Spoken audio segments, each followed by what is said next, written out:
is Stephanie, and welcome to Standard Definition Disney Edition, Part 8, where we will be talking about Lady and the Tramp.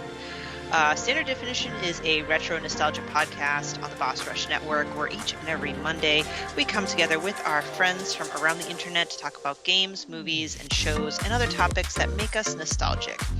I'm your host for the classically animated Disney branch of Standard Definition, and we can't have a nostalgia podcast without covering Disney movies. We will be covering them in release order, starting from Snow White and the Seven Dwarfs all the way to Princess and the Frog, that released in 2009. And I'm joined by my fellow co-host, Corey Dirrig. Hello. And Mark Pererra. Hi. Hello, guys. I feel the excitement for this one, guys. I feel it. We're just so very, very hyped. But before we dive into that hype, do you like what you hear? You can support us and get this show 2 weeks early by heading over to our Patreon, patreon.com/BossRushNetwork. You can still subscribe to free feeds. We always appreciate a listen. But if you do listen to us, such as on Apple Podcasts or Spotify, please leave us a review, especially if you like it. 5 stars would be great. But regardless, a review helps with discoverability, and we appreciate that. You can also catch all of our content on YouTube and BossRush.net. BossRush.net also has a link to our merch store, where it has all sorts of amazing logos, including ones for Standard Definition in the likeness of the types of franchises we review, like Marvel and Disney. Shockingly, we could get away with the Disney font. So yeah, I couldn't get away with the Indiana Jones font, but Disney is fine apparently. Who knows? Yeah, that's backwards. But what's not backwards are our wonderful Patreon producers. Corey, who are these people? They're people who I have great gratitude for. So if you want to support us directly, you can head over to Patreon. Patreon.com/BossRushNetwork is our page where you can support us directly. For those who don't know, it is a subscription-based platform where you can support us monthly for as little as $1 a month. You get early access to Standard Definition, After Dark, Expansion Pass, and the Boss Rush podcast for just $1. But if you subscribe at the $5 tier, you become a Patreon producer, which means you get your name shouted out on this here program, as well as our other podcasts, just like Quentin Jackson, Rebecca Jewell, Adriel Munger, and my wife, Sana Dirrig. The real boss. Yeah, let's be honest. Yeah. So yeah, I want to thank our Patreon producers. I want to thank all of our patrons, and I want to thank all of our free listeners as well. If you are listening on Apple Podcasts or Spotify, please leave us a 5-star rating. It really helps us out with discoverability. Leave us a nice review, and we would really appreciate it. All right. You guys ready? Yep. Let's do it. You know what? I don't even think I filled in the name of the title of the movie. This right up. What is Lady and the Tramp? For me, goodness, see, this is probably the first and only movie I'll struggle with it. I'm just gonna be like, this is that movie with the famous pasta scene. Mm-hmm. That is it. Yep. And a very underwhelming restaurant in Disney World. Oh, that's sad. Tony's in Town Square is a not that I'm Disney food blog here or anything, but it's very mediocre at best. But I have a feeling our viewers that listen to this are Disney fans, so they might benefit from this information. I mean, that's true. That's fair. But yeah, anyways. Lady and the Tramp, everybody. Who else wants to take a crack at it? The sad version of Oliver and Company. Ooh, Oliver and Company is the sad version of Oliver and Company. Hey, I like Oliver and Company. No. Sad in the sense of like it's sad. Oh, like that's a sad movie. It is. Oh man, but Billy Joel does all the music. Version. Billy Joel. The music from Oliver and Company is so good. I know. Love it. Can't wait to get to that. Lady and the Tramp. cute dogs, boring movie. Mhm. Guys, Yes. I think it might dethrone Dumbo as our least favorite. It might. I think we might be there, guys. But really, what is Lady and the Tramp? Experience the thrilling. And I actually took this off of the Disney site, so you can insert your comments wherever. Experience the thrilling adventures of Lady, a lovingly pampered cocker spaniel, and Tramp, a freewheeling mutt with a heart of gold. When Lady's master and mistress, Jim and Dear Darling, horrible names by the way, leave town for a few days, Aunt Sarah arrives with her 2 cats to babysit. This heartwarming tale features exquisite animation, unforgettable songs, and one of the greatest love stories of all time. This was released June 22nd, 1955. Runtime was 76 minutes, and its budget was $4 million, and at the box office, $187 million. Let's start off with some trivia. What short story was The Lady and the Tramp based off of? A. Happy Dan, the Whistling Dog. B. Beware the Dog. C. Unleashed. Or D. Memoirs of a Cynical Dog. I have no idea. Oh, just guess for fun. Happy Dan, the Whistling Dog. Yeah, but he doesn't really whistle. No. But Unleashed sounds like what Lady and the Tramp would be called if it was released today. You know, like Rapunzel. Tramp Unleashed. And right. Frozen. The Snow Queen is frozen. Yep. Right. So this would be Unleashed. You know. That's fair. Let me go. Let me go. Exactly. Yes. That was horrible. Sorry. The answer was A. Happy Dan, the Whistling Dog. Yes, Walt Disney read the short story written by Ward Green titled Happy Dan the Cynical Dog in Cosmopolitan magazine, published in 1945. The Cynical Dog had various names during development, including, so here are the names before they got to Tramp: Homer, Rags, and Bozo. I could see Rags. Yeah, but Bozo? I'm just realizing you put the trivia in the document. This is a little behind the scenes, but you put the trivia in the document and then the answer's right underneath. I did not read, I swear, I did not read the answer underneath. I just read the trivia question. I was like, I have no idea. That's funny. Sorry, go ahead. No, it's a good lesson for me. Should not probably put the answer to my trivia right beneath the question. Anyway, that's new to me. Granted, I'm not huge on Lady and the Tramp, so... But I guess it makes sense. A lot of Disney's movies was inspired by some other form of media. But yeah, in addition to that inspiration, in 1937, so rewinding a bit, Walt Disney Productions story artist Joe Grant came up with an idea inspired by the antics of his English Springer Spaniel Lady and how she got shoved aside when Joe had a baby. He approached Walt Disney with sketches of Lady, and Disney enjoyed said sketches and commissioned him to start story development. And it was initially going to be titled Lady. So, let's see. Oh, and another thing, a little tidbit here. The film's opening sequence, in which Darling unwraps a hat box on Christmas morning and finds Lady inside, it was actually inspired by an incident when Walt Disney presented his wife Lily with a chow puppy as a gift in a hat box when having previously forgotten a dinner date with her. Walt Disney sounds like a delight. I know, like, oh, I forgot to go on a date with you. Here's a puppy. Right. Wow. I wonder if she was happy about that. Because I love dogs, but like if someone just up and gives you a puppy without having any conversation about it beforehand, I don't know how I'd feel. Right. Also, there was a sequel released in 2001, Scamp's Adventure. Never saw it. Live adaptation 2019, direct to Disney Plus, with Justin Theroux and Tessa Thompson. I don't know if we want to touch on any of those right now. I don't remember Scamp's Adventure. I watched it many years ago. I don't remember it. But for this rewatch that we're doing, I watched the live action Lady and the Tramp.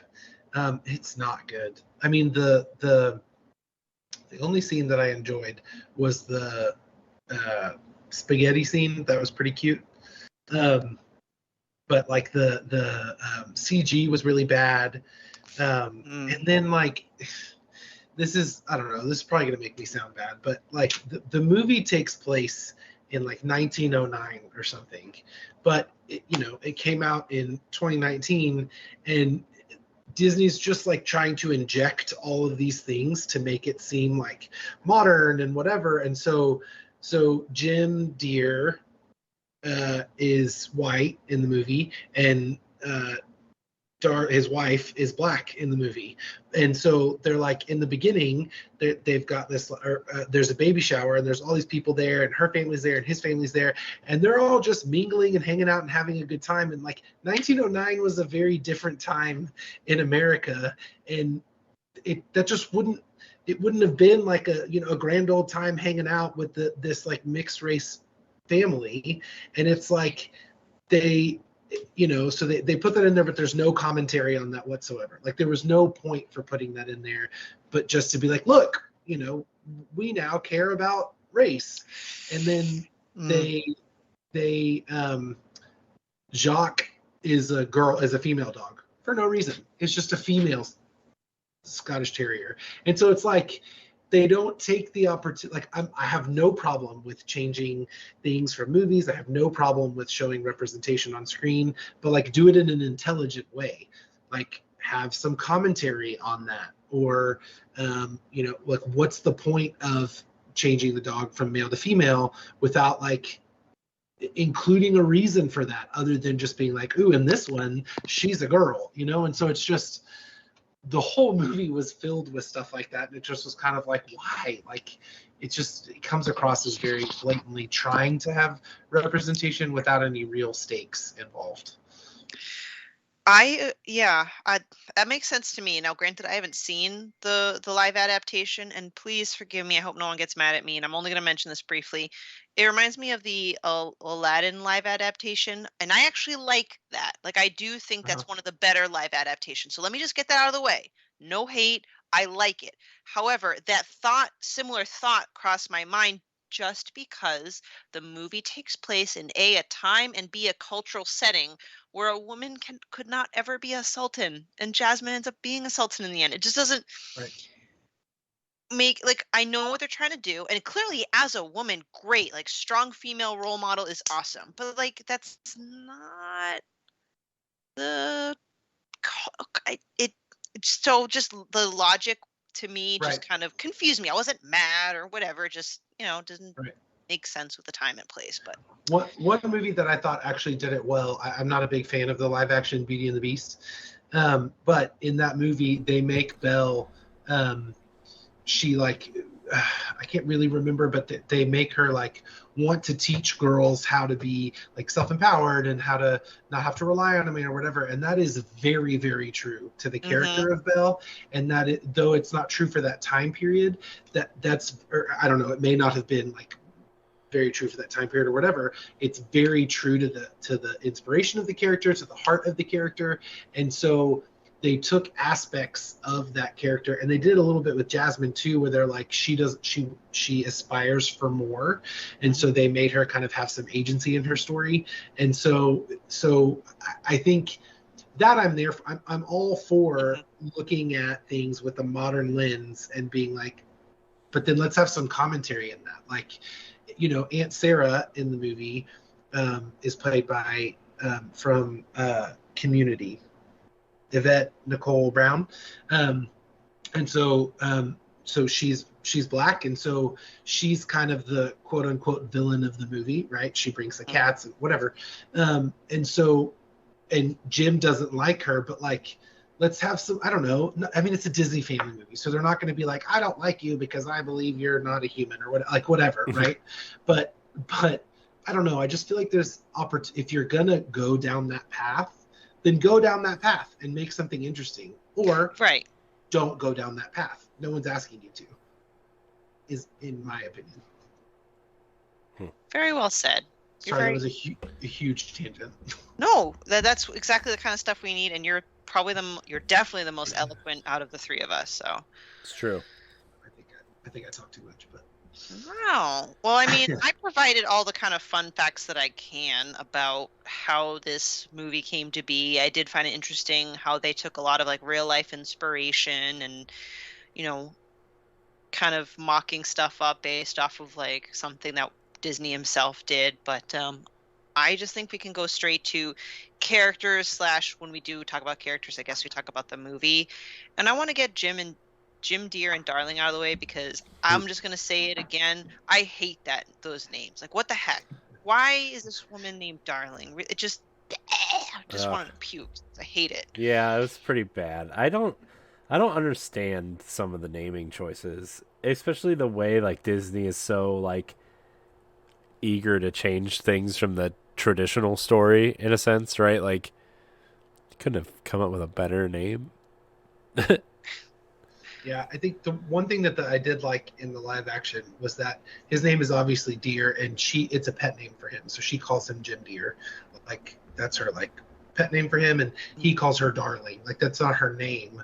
That's just what he calls her as like my love or whatever. So I thought that was nice that it wasn't just a like her actual name. It didn't say Darling, right? But yes, I agree. In this movie, it's just kind of like they like phoned it in, like I don't know, Jim Deere and Darling. Yeah. Before we get to the main characters, we got some side doggos, Jock and Trusty. Am I getting those names right? One's a terrier. Oh crap! What's the other type of dog? I need to He's some like sort a of bloodhound, hound, right? Yeah. Bloodhound. Right. Yep. Trusty Right. is a bloodhound, and I guess I had this backwards, but because I saw 101 Dalmatians more frequently than this, just because my son likes that movie. So I found that there's a character in 101 Dalmatians, or basically several, that literally look like these characters. Mm-hmm. Now, Yeah. obviously, this movie came first, so technically they borrowed it from this movie and put it in 101 Dalmatians. But it actually, like, I don't know, it kind of didn't sit well with me. I'm like, these look the same. Disney is very especially back then using animations, especially Right. with animals, and there's this really famous one that's been going around on Disney Twitter as of like the last year, where like the animation from Jungle Book of Mowgli climbing a tree and then climbing down and then kind of going over another tree, like hopping over a tree trunk or whatever, and then you see the same exact animation for Christopher Robin in the Winnie the Pooh movie. It's literally frame by frame the same animation. They just, instead of Mowgli, they kind of changed the way. Obviously, they made him look like Christopher Robin, but it's the same exact animation, the same kind of, if you're going to go by it, almost like a computer animated type thing, like the same wireframe of animation. They just dressed it up like Christopher Robin instead of Mowgli. So it would not surprise me at all if they lifted some of these animations and characters straight out of this movie to put in there. Yeah. Plus, I mean, this is 1955, so the war's been over for a while, but like the war hit everything pretty hard, and so Yeah. I think they're recycling. They recycle a lot of it. Although this one did come first, so I don't Right, know when, which is fine. I mean, and I get it, because but maybe it's because I like 101 Dalmatians better. sure, So I'm like more salty here than right? Mm-hmm. 101 Dalmatians. But yeah, I don't know. They are I'm just having the biggest blank. Ladies neighbors, friends, right? Yeah. And they kind of, talk with her as she grows up in the house, because she was a very pampered pup. It's like almost all in every scenario when a couple gets a dog, they give that dog all the attention, but then when a baby comes in, it's all the attention has to go to the baby, and it's it makes me sad, like having it from a dog's perspective, and she's trying to understand and come to terms with it. She's outside, she kind of gets in trouble. So what do you guys think of Lady? I think I don't know. I mean, she seems like she's the dog that gets pampered, right? And then when the baby comes along, she just gets jealous. I mean, we talked about it in the Peter Pan episode with Tinkerbell how jealous she is, and then like she kind of is I want to say kind of rebellious, right, with Tramp and uh she I so the like one of the opening scenes she walks over to the what's it, the Scottish Terrier and she's like, "Oh, did you notice anything different?" Like she wants the attention, right? And then when she doesn't get it, she kind of, you know, gets upset. Yeah, I think she was fine. I mean, she's a pretty, to me, she's a pretty bland character that's like the straight man for the things to happen to, right? Like she's the one who reacts to things or has things happen to her so that, you know, everyone else is the interesting character and she's just kind of there. Yeah, which is kind of unfortunate since she's one of the two central characters. Right. And speaking to that kind of, I don't want to call it shallow personality, you know, and we'll get to the pound scene, I guess, later, but isn't that where she kind of finds out that like Tramp like had multiple lady dog friends and not really a settling down type, and she gets really upset and gives him crap about it later, right? Right, yeah. Right. So I don't know. I'm like, been, you know, seen that before. Okay, right. Like, there's nothing unique or I don't know, unique about that personality. But then we've got Tramp, and I feel that is just very common personality trope. So I wasn't really wowed by it.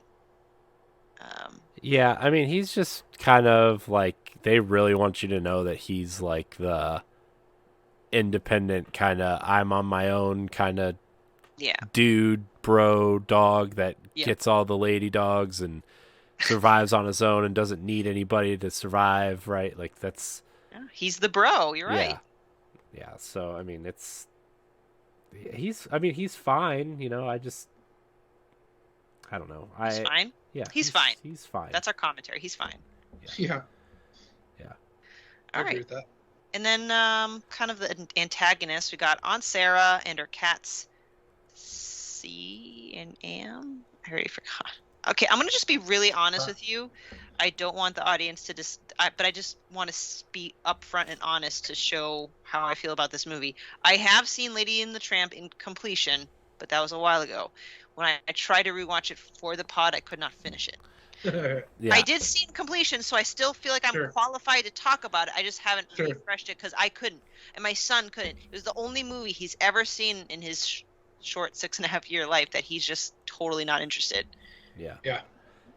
I mean, it's a pretty boring film, but I mean, these are the cats. It's Cyan like Siam. Yeah. Oh, okay, there you go. These are the characters that people take umbrage with as racial stereotypes. Yep. I do have a question though, and this might show my ignorance, but track with me for a second. What is the difference? This is a genuine, honest question. What's the difference between so Jacques is a Scottish Terrier, has a Scottish accent, is kind of crotchety and is some Scottish stereotypes, right? Cyan Am are two Siamese cats, and they talk in racial stereotypes. The music has Asian instruments and is very has lots of context of Asian stereotypes.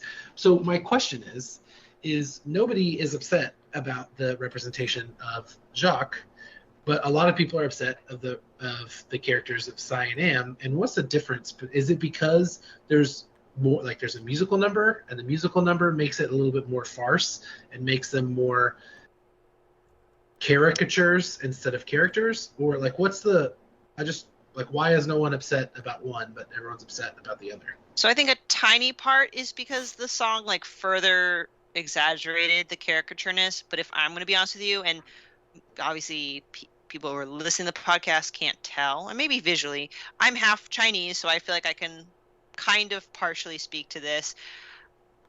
I feel like people don't care about stereotyping any ethnicity that is Caucasian based or white based. I hate to say it. Okay. Okay. I just feel like that. I don't think it's fair. I don't think making Sure. anybody a caricature is a good idea. Like just all around the board. I think that's the right way to go. And you have a very good point. Like people can make a character out of a Scottish creature, but if it's more of a minority, like a non-Caucasian, I feel like people are Right. very highly sensitive to it. Not that that's Sure. bad either, but it's a very valid question because you can't really defend that point. Right. Well, but what I'm trying to figure out is, so I'm saying this is a white male. So this is a difficult position for me to come from because I am not minority, right? But I am genuinely wondering, like, if you are writing a character and you're writing a character who is from Scotland, would you not use Scottish tropes and stereotypes to inform that character? Would you not use my family is Portuguese? So would I, if I was writing a Portuguese character, would I not make them, and this is based on my family, loud and a little bit obnoxious and love to eat food and in your face and very dramatic and love hard and fight hard and what those are stereotypes of Portuguese people. But if I'm writing a Portuguese character, would I not lean on those stereotypes? I guess I'm kind of answering my own question and I'm thinking out loud. But I guess the difference is when it informs the character as a fully functional, complex character, that's one thing. And when it is just for window dressing and it makes them less of a human and makes them more of a caricature, that's the not good part of it. Right. And I feel like that has become a very great line, because you're absolutely right. Like, how else will we be able to have like a nice diverse cast if we can't describe unique traits about every type of ethnicity? So I don't know, maybe the song part, like that exaggerated a bit. Like another movie that I think of is the Aristocats, where I kind of took not a big issue with, where people are like, oh, the Siamese cat, and I'm like, you know what? As a Chinese, half Chinese person, like I really wasn't that offended by it, because I'm like, well, they're just, I don't know. I mean, maybe playing the piano with chopsticks was a bit much. So like maybe it's just those very, very subtle exaggerations that just might have tipped people off. Right. So I don't know. Maybe that's it. Sorry, I totally derailed the character conversation. But what are you talking about? Like, this is a very pertinent conversation. We have Sai and Am, and right. Yeah. Like, Corey, when did you watch that scene? Yeah, I mean, like, did you even feel like that was heavily exaggerated, or do you feel like that was kind of okay? I mean, it's definitely exaggerated. I think I just like you said, Stephanie, like I just think that quote unquote white stereotypes are not as frowned upon, because like Scotland isn't really a race, it's a country, and I think like taking a stab at a country like with a thick accent or a recognizable accent and making a character or like a caricature out of that is like way less of a especially in today's world, like looking down on something than obviously these cats were very heavily influenced by Asian culture and that caricature of that. And obviously at the time it wasn't as frowned upon as it is now, but it still exists, right? And so yeah, I mean, I don't think it's as big of a deal with the the Scottish dog as opposed to the Asian cats, but I appreciate the input, and I definitely don't want listeners or viewers to think that I am totally like, if it makes you feel better, when I saw the Scottish dog, I was like, oh, that's cute. But then, like, when you see the Asian cats, it's like, oh, cringy, you know? Yeah. Well, I guess that's interesting. Yeah. I guess as I'm thinking about this, as we're talking about this, there are a plethora of examples and of representation for white examples on screen, right? There's like, that's like, white men specifically have been the leading character for generations of film, right? So I could see how when there is an opportunity for a minority or a person of color or someone to be represented on film, like, get it right, because there's so few opportunities. So why make it something that's used for a laugh? Let's use it for something that's treated with the same weight as everything else. So I like think that. Yeah, I like the way you put it. That's kind of where it comes from. Yeah, and me answering myself. No, I really hope people do get something from this podcast, because it's all about having an open conversation. You started with a question, and even as I was talking it out, I was like, all right, like now I need to like start questioning myself about how I feel about it. And now I feel like we've really discussed this thoroughly, and I hope people get something from it. I did look it up, and I think just one last thing, the difference with the Scottish Terrier, I mean, it's primarily the accent, a little bit of the personality, right? But when I study and read up the artwork, they intentionally drew Cy and Am with very small, noses, and they have buck teeth. And buck teeth are a very commonly used Asian stereotype that was used in the 40s and 50s. That become less prominent in future iterations of Asians. So I think, there's like very subtle exaggeration. That just sounds like an oxymoron. There were some exaggerations that I feel like were the insensitive part. Okay, I see that. Mm-hmm. So, but that aside, they're just your typical troublemaking cats that love to get dogs in trouble. I mean, we see that in Cinderella with Lucifer getting Bruno in trouble.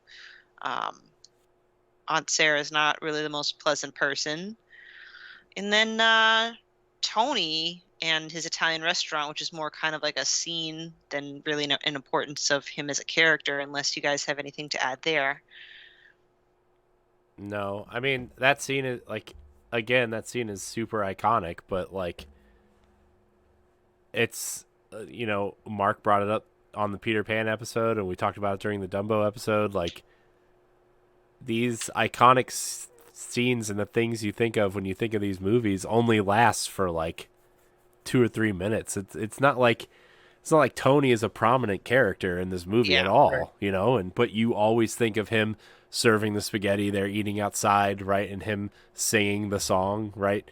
This is the night, like that. It's right. Just, I don't know. And that's it. Yeah. And that's it. And then you move on to like the dog prison with the sassy, almost implied prostitute dog. Yeah, you guys want to chat about this scene a little bit? I did not make it that far, but I do recall it being kind of not really the most comfortable scene. It definitely was not the most comfortable scene. The sassy dog in the jail was definitely an uncomfortable dog. It's kind of crazy though, because like some of these smaller dogs could clearly fit through the bars of this right, right, exactly. Like the little like Chihuahua dog could totally just walk through the bars. So yeah, I mean, I don't really have much to say. It was just like a very weird scene. These dogs are just kind of like, I don't want to say creepy, but there's definitely like, you could tell they're animated differently, and so you kind of, they're imposing a personality that's different from the other characters in this movie, right? To make you think, oh, yeah. All right, that's it for characters, and I don't know. We can start rounding out the general impressions of the film, even though I feel like everybody kind of knows how we feel about this. If there's any particular favorite moments you didn't like. No, there's no in-depth themes about growing up. Sorry, that was left from Peter Pan. And I'll start first, and I feel really bad. I'm not trying to dump on this movie because I feel like Disney's movies all have some sort of merit, whether it's just beautifully animated or have a charming character in it or just not terrible. And I feel like that's kind of the way I view Lady and the Tramp. Like, okay, it's not like the worst thing I've seen, but it's the first and only Disney movie that I could not finish to completion the second time around, and I disappointed. It's also up to this point one of the longest Disney movies. I think it's like an hour and 20 something minutes, which is long, right? Because we talk about Snow White being 60 something minutes and Dumbo being like almost less than an hour. Like, yeah, it was 76 minutes. Yeah. So, yeah, I don't know. I fell asleep. Like, it took me like 3 days to watch this movie. I fell asleep. It was a slog, you said. It's right? not. It's just not. Again, like you said, it's beautifully animated. The acting's not terrible, right? Like, it's good acting. Like, it's just a boring movie, and maybe. And what year did this come out? 1954, 5. Somewhere it was there. my notes. I think 55. It's 55. 55. Yeah. I'm sure this was a super impressive movie, right? But at the same time, like, you look at it the lens. Again, I'm trying to go into these movies not looking at it through the lens of like what we watch now, but it's kind of hard not to. It's even like you look at the movies that were coming out in like the 80s and stuff, like Black Cauldron, which is oh boy, that's going to be an interesting one to go back to. And like, well, that whole run of movies after Don Bluth left was like, he almost killed Disney, which I'm excited to really talk about that at some point, right? Like, he went on to make, American Tail and Anastasia, and those kinds of movies. But like Secrets of NIMH, All Dogs Go to Heaven. Love that one. But did you do the chicken one? The rooster one? Rockadoodle? Yeah. Yes, I love Rockadoodle. It's like the chicken one, sorry. Ferngully, also his.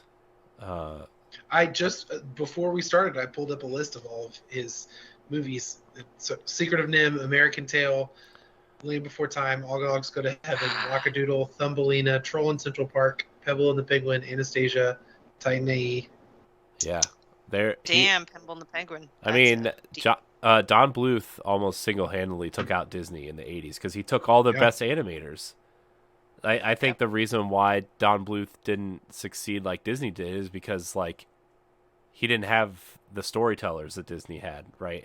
And what's interesting is I feel like if you compare his movies to Disney's movies at the time, I feel like his animation is not as good as Disney's, but his story and music is so much better than what Disney was putting out at that time. Oh, really? I feel the opposite. I feel like his animation is way better. Like, you look at the movies Disney was putting out then, like I said, Black Cauldron, even Oliver and Company to an extent, which was kind of like, I would say, step zero in the animation renaissance. Like, the animation or the songs and stuff were great in Oliver and Company, but that animation is very terrible. You can see it's rough. It's super rough.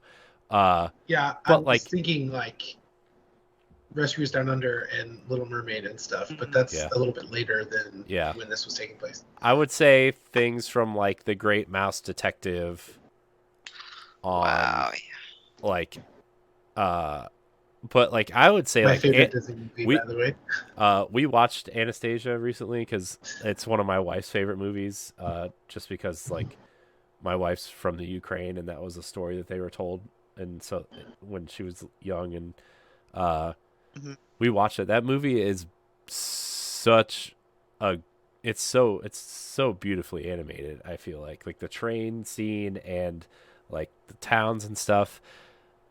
It's just, I think those movies are great, but like the storytelling is subpar, and I feel like, coming back to Lady and the Tramp, like this movie reminds me of a Don Bluth movie where like it's beautifully animated, but there's no story. It's just so dull in terms of storytelling. And obviously, like the Don Bluth movies have great kind of action scenes, and I think you could point to Secret of Nim and like All Dogs Go to Heaven, which are based on previous stories, and they had a structure to work off of. But like, man, this movie is just super boring.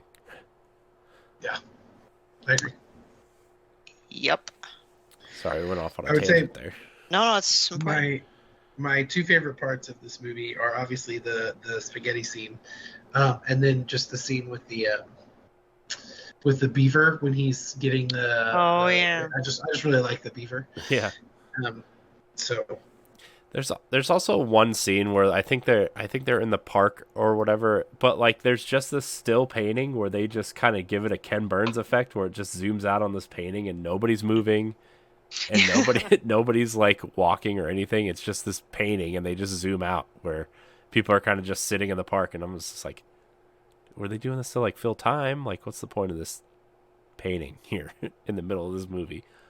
Right. Well, with those comments, we can go with our ranking. And I do need to apologize, listeners and friends here, Corey and Mark. Uh-oh. I forgot Alice in Wonderland when we were talking. When we were talking Peter Pan, which was our last episode. So as it currently stands with Peter Pan, we've got, and you guys can tell me now if we want to move Peter Pan based off of the addition of Alice in Wonderland. Number 1 is Cinderella. 2 is Pinocchio. 3 is Bambi. 4, Peter Pan. 5, Snow White. 6, Alice in Wonderland. 7, Dumbo. Are we still okay with that? With Alice in Wonderland being where it is? Yeah, I think so. I think so, yeah. All right. So where would we put Lady and the Tramp? Because for me, it's going last under Dumbo. I'm likely to agree with that. But I can go above Dumbo, but not much higher. I wouldn't put it any higher. I mean, they're pretty even. But wait, where did we put Alice? Sorry, I just want to update 6. 6. That's right, 6, and then Dumbo's 7. I don't know. I don't know. I mean, I wouldn't put Lady and the Tramp any higher than above Dumbo. I would argue below Dumbo, actually, but also the semi-racist in characters in Dumbo might make that still sit in last place. I don't know. The Lady and the Tramp is just... the racist cats. Racism. Yeah. Oh, that's cats, true. Whatever. Yeah, I guess. Yeah. All the racist ones are at the bottom. Mark, where do you feel like you would put Lady and the Tramp? I think I'd put it above Dumbo. I feel like it's, it's got some cute stuff. I feel like it's a little bit better than Dumbo to me. I could be argued down, but I feel like it's... That makes sense. I mean, like, I am not a fan of the whole pink elephants thing and some weird trippy stuff, so I'm okay with it being above Dumbo. Are you okay with that, Corey? Because it's interchangeable to me. I'll put it right above Dumbo. Maybe you should just put them on the same line. Right. I will say one last thought about like looking at this ranking. I feel like with the exception of Cinderella,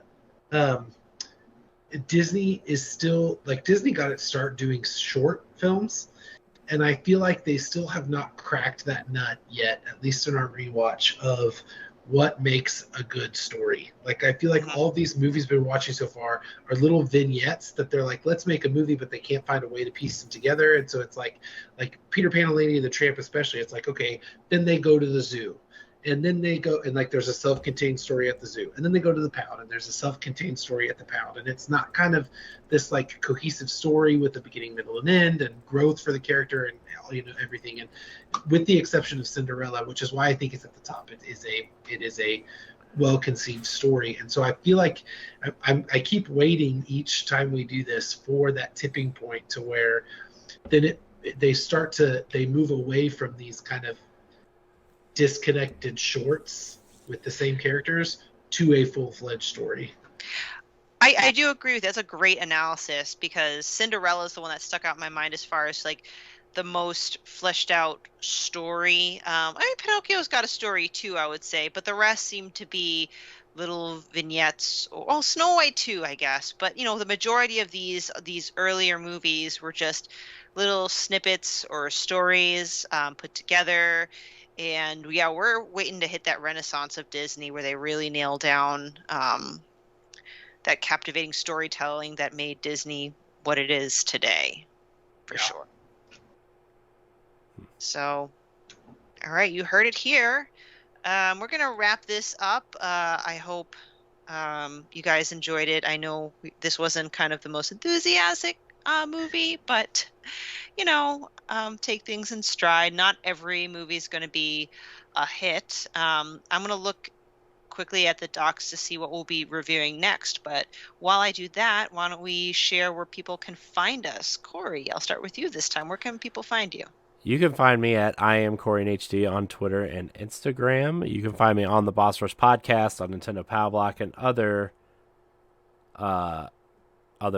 podcasts here on the Boss Rush Network. Sorry, I got kind of confused for a second. It's fine. It's the COVIDs. It is. Fun fact, everybody. I have COVID and it's not fun. No, COVID is not fun. Mark, where can people find you? You can find me on Twitter, except in Pererra, and you can find me on this podcast and the other Standard Definition podcast, the MCU. Not that that's the only other one, but that's the other one that I'm on. And you can also find me on Boss Rush. Excellent. And people can find me on the internets at Klimov, KLIMOV_author on Twitter and Instagram, Boss Rush Podcast Wednesday nights, and other various podcasts, including After Dark.